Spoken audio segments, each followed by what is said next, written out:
Hello, IGN. My name is Otero. I'm here with Brendan Graeber. How you doing? And we are looking at the latest trailer for Twilight Princess HD. Now, this trailer is available on the site if you just want to watch that. If you want to see us sort of go over at least our findings in this trailer and what we see, we just want to sort of take our time, dissect. There's not a lot of information about Twilight Princess HD. At least there's not a lot of footage out there about it. 2016 is the year of not enough information for Zelda. In general. Yes. So here we have, obviously, if you are unfamiliar with Twilight Princess, this is when you meet the hero Shade. We're just going to call him that. If you don't know what that is, I would tell you don't look it up because you don't want it spoiled. Yeah. But this is a constant meeting that With you have. all new, brand new textures that look really nice. Ooh, look at that. So the texture work does look better than I feel the first time we saw it. However, the lighting is still kind of a slight issue for me. Now here, not so much. You notice that there's a shadow at the bottom there. Yes, so he's got the hero Shade has a massive shadow going on there, and that's cool. But there are other areas of the game where I feel like lighting feels a little uneven, where things that have shadows all of a sudden don't have shadows. I don't know. We'll get into it. It's a nitpick. You're going to have to deal with it if you don't like that. I apologize. But, yep, just showdown with the hero Shade. Very cool. Won't tell you what it is. But this is a commercial for the Amiibo features. We're just going to pause it every once in a while and kind of gawk. This is one of my favorite openings in a Zelda game, by the way, the Twilight Princess sequence here. It is very nice. Yeah, no, it is. And it looks really nice. So now, for everything we've seen suggests that this game is based off the GameCube version, and we're going to show you that today. Obviously, and there's a couple small changes for the HD version, which you can look at as well. The Cave of Shadows is a new thing. Why don't you tell folks what this is? So this looks to be almost like a mirror of the Cave of Ordeals in Gerudo Valley, which it's kind of like a side gauntlet dungeon of 50 levels of taking on enemies. You didn't have to use Wolf Link. It was usually recommended to do as regular Link because some of the enemies got really tough in the later sections. This one, however, appears to be just as Wolf Link. And if you clear through all the levels, you're rewarded with a much bigger rupee pouch that can go up to levels that we've never seen before in Twilight Princess. So I just want to point out, again, some of the shadow detail that appears to be added. I don't remember the shadows of Twilight Princess looking this good, and I apologize for not doing diligence to check them a little more thoroughly. But you see pretty big shadows on these enemies, also underneath Wolf Link himself from different light sources, so that's cool.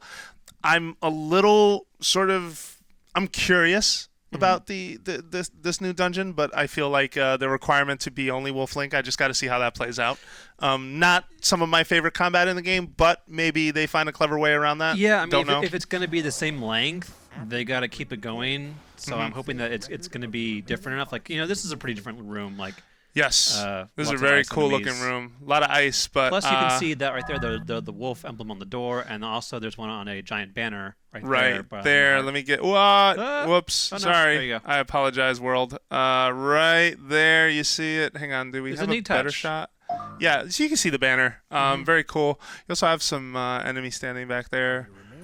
I hate just kind of standing around. Enemies. Yeah, those ice guys are not fun. I mean, fighting on anything ice in video games never tends to be. That's true. Yeah, you're just sliding. But there's the closest shot of the door that we got.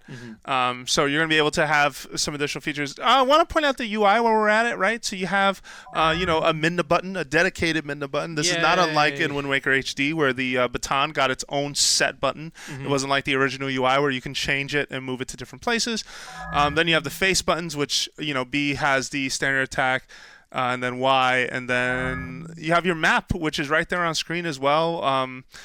Now we finally have our final piece of information that kind of shows that this is based off of the GameCube version. Yeah, the Brendan mini-map pointed out in the corner. The mini-map is flipped to match the GameCube version. If you played the Wii version of Twilight Princess, basically a right turn for you is a left turn in this version. Yeah. And this happened initially when it came out on Wii and GameCube, because in order to make Link right-handed, they basically flipped the entire world. He's always been a lefty Link. He has always been a lefty Link up until the Wii release, and then Skyward Sword after are the only two games I can think of. Now we're going back to our lefty roots. Unless Wand of Gamelon snuck that in or something. I mean, who cares? We don't talk about those. Yeah, we don't talk about those games. You also now the face buttons are fully customizable. You're going to see the bomb location change from the X button to the Y button later. And the R button is a dedicated item thing too. Now you can have the bottles there. Same thing that you can do on Wind Waker HD, which makes tons of sense. One thing, though, that is still unclear, so obviously you use the Link Amiibo, you get arrows. Woo-ha. But more importantly, this first-person aiming was already in the GameCube version of the game. I didn't know that.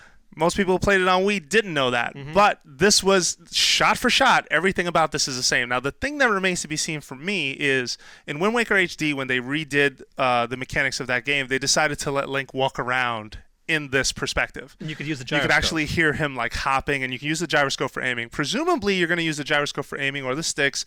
You get to choose. Don't cry over that. But I wonder, will they do that again where you're sort of able to move and shoot? Because in the original Wind Waker, you couldn't do that. Yeah, and then in Wind Waker HD, they also had it for the boomerang and the grappling hook. So it'd be nice to be able to do that with the boomerang and the hook shot in this one. Yeah. This also says to me that for some folks who there have been, we've all wondered, well, if it's based off the GameCube version, will it support the Wii Remote, and could you play the Wii version? Yeah. Right now, all answers point to no in my book, and I don't think it's any worse for it. I mean, the choice sounds nice, but that also makes maybe a project like this more expensive. I don't know at the end of the day. So far, all signs say to me, you're not using your Wii Remote and Nunchuck to play Twilight Princess HD. Here's a better question. Could you use your gamepad as a sword and just swing it around and hit someone in the face? We're moving on. All right. Good job. I just want to point out again some of the touches on lighting where you see in the shot leading up to this that Link, whoops, I messed up there. That Link you can see the Bokoblin has a really nice shadow going on there. So does the enemy. And you see that the enemy, you said him right, I think it's the Bokoblin, has one as well, but all of these other pillars and pieces of environment pillar in don't. the back has some little bit of shadow going on. Okay, maybe it does. Basically, it does seem like an eyesore because everything has been upped in resolution and the lighting seems changed. And what kind of catches me off guard a little is I really like the way Twilight Princess's lighting sort of worked. It was in the original versions. It was a light world and a shadow world, which Zelda's done before, but this one found a clever way to keep doing it. Yeah, kind of surprised by that, but we'll see. It's probably not final. Love this feature. Per Schneider called it on MVC. If you tap Ganon to the gamepad, it should be something bad. And you take extra damage. This is basically your Dark Souls mode, where you take a serious hit. Yeah, your hearts turn bluish purple, and you take double damage. Yeah. And if there's also going to be hero mode, that's another challenge in of itself. Yep. So that makes for a pay-to-lose scenario. Pay to lose. And you can also replenish hearts with either the Zelda or Sheik Amiibo. So we also don't know if these little perks or bonuses or disadvantages. Yeah, if they're like a once per day issue with like a Hyrule Warriors. I would imagine it's a once per day. I would imagine, or maybe even a once per session.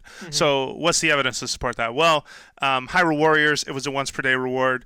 Kirby and the Rainbow Curse, it was a once per day assist or boost or health change. So just putting that out there for folks. It's probably the same case here. Don't forget. Woo! What is this? Okay. Hold on. All right, Don't do this to me, Nintendo. So, reminder, Zelda Wii U is coming out, and this game footage is not final, but we're going to do a slow pan on this. Now, this is based on the footage they showed us in December. You see Death Mountain there on the right. You see a lot of trees. Look at that weird distance. building in the distance. In the mountain. You've got like some sort of perch out there on the mountain that's right ahead of Link. I also want to point out the bow on his back looks red. You pointed out that, and this was true of the last time we saw this, the sword is enormous. Yeah, it's like a claymore. Yeah, it looks like a Bigoron sword. It looks like the Bigoron sword to me, just in terms of length. And also this pouch on his... attached to him. Pouch. Yeah. It has like the Sheikah eye on it. It has the Sheikah eye on it, and it wasn't there the first time. I don't think that was there the first time we saw this when the game was first revealed in 2013. Yeah. And I also it kind of blew my mind. The gauntlets look different on his arms themselves. Now, the one on the right, he's wearing what looks like protection for certain archers or people who like use swords. Yeah, they you have can like see it all the protector. time in that original promo art with him holding the bow out. Yeah, but that looks the same, but the sleeves on his outfit look different. Now, it could just be we're far away. I don't know. Yeah, it's hard because people were noticing that it looked very similar to Ganondorf's armbands from Ocarina of Time. Yep. But they seem like the patterns changed a little bit. It's hard to tell, though. It is. And we also know one more thing, Brendan. Goats. Goats are Goats here. over the and hills. Birds on the left. Yeah, no, but this is a beautiful sort of a mishmash of something that looks like an almost evolved take on Wind Waker, a very anime style. Like, I know some people love to point out that it reminds them of an almost Miyazaki-like quality in terms of the way it looks. And Epona and Link have never looked better. Just want to know more, Jose. Yeah, I want to know more, and we don't know them, but we know it's coming. I kind of want to look at it one more time, but we got to move on. And of course, as the trailer says, if you use the Wolf Amiibo, it will have functionality in this game. We don't know not what it will do, but it will do something. We know nothing about this, but man, is it good looking. Give me some more deets, please. Yeah, no, definitely keep your eyes peeled in 2016 for more information on that. All right, back to Twilight Princess. So, you still love. Yeah, we still love you, and here we are. Your last couple of seconds of footage. Again, just top to bottom, just looking a lot cleaner. At the end of the day, you see that shrine off in the distance, which is very cool. Don't want to say too much about that if you haven't played the game. But definitely look forward to more, Zelda news, I guess, this year. And Zelda Twilight Princess HD is coming out in early March. And soon. And Zelda Wii U is coming out. Who knows? But it says 2016. Soon. Hopefully by the end of the year. For everything Zelda, you are already in the right place. IGN.